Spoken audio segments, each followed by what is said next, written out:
The Kenya National Union of Teachers had issued a 21-day ultimatum to the government, expiring next Wednesday, to call for talks aiming at implementing the return-to-work formula signed last year.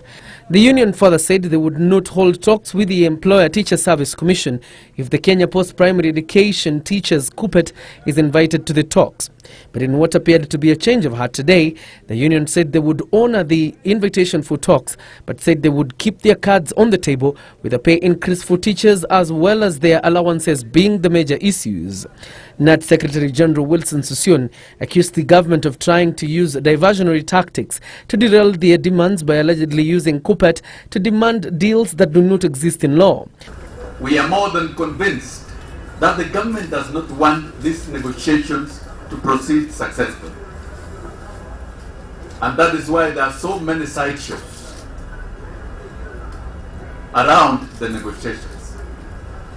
We are law-abiding as a union, and we have been very tolerant to operate outside the 90 working days which we signed in the return to work formula. Is extreme tolerance. The union, which boasts of having over 70% representation of teachers, further cited dishonesty in TSC for inviting both KNUT and KUPPET to the meeting, saying it had reluctantly done so after a strike threat. We want to tell Kenyans that KNUT is capable of speaking for itself, and we have not arrogated our voices to busybodies and briefcase unions, because we've had some people talking about we are still pursuing 534. No. Our demands are very clear. Very clear. 37 demands.